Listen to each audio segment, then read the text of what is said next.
साहित्य संमेलनाचा अध्यक्ष हे अनेक साहित्य संमेलनामध्ये मी संपादक असताना गेलेलो आहे आणि अनेक साहित्य संमेलनाच्या अध्यक्षांशी माझा परिचय झाला संपादक असताना. हे तशा अर्थाने आताच्या कालखंडामध्ये शोभेचं पद झालंय, अर्थहीन पद झालंय, काही अर्थ नाही. आणि साहित्य संमेलनाच्या अध्यक्षाचं भाषण सर्वसामान्य माणसं तर त्याच्याकडे लक्ष देत नाहीतच, परंतु ज्यांनी लक्ष द्यायला पाहिजे असे साहित्यिक तरी किती लक्ष देतात हा प्रश्न आहे.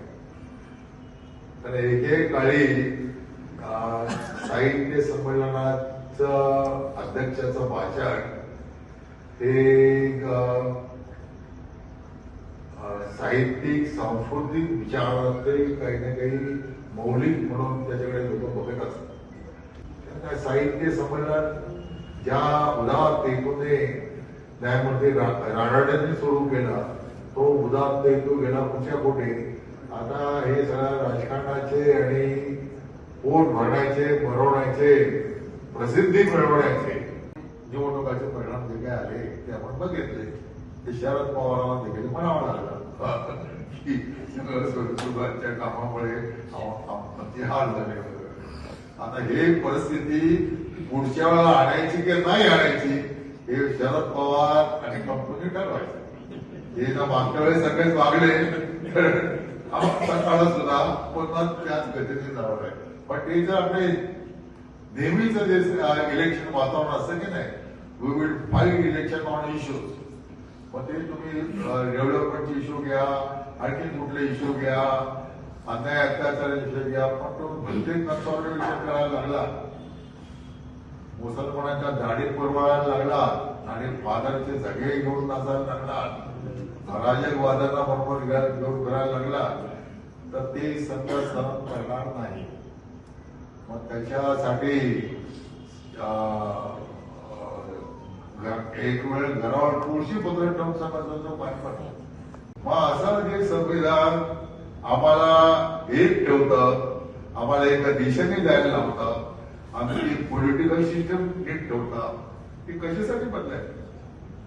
म्हणजे बदलण्याची भाषा करतात त्याचा काय समजतं की नाही काय ते. पण ज्याचा राजकारणाची राजसत्तेशी सुतराम संबंध नाही असे संघाचे कार्यकर्ते आम्ही.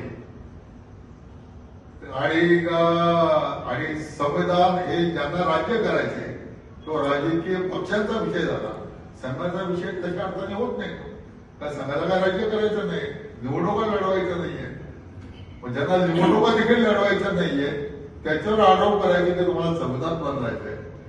म्हणजे सगळा म्हणजे म्हटलं मूर्खपणाचा, गाढवपणाचा, बेफिकीपणाचा याच्यासारखे याच्याशिवाय दुसऱ्याला शब्द वापरता येणार नाही की असे करणारे सगळे मूर्ख बेअक्कल, काही त्यांना गाढवपणाची म्हणजे गाढव सुद्धा म्हणेल किंवा तुम्ही मला एक वेळ गाढव म्हणा परंतु संविधान बचावायला म्हणू नका, अशी याची अवस्था आहे.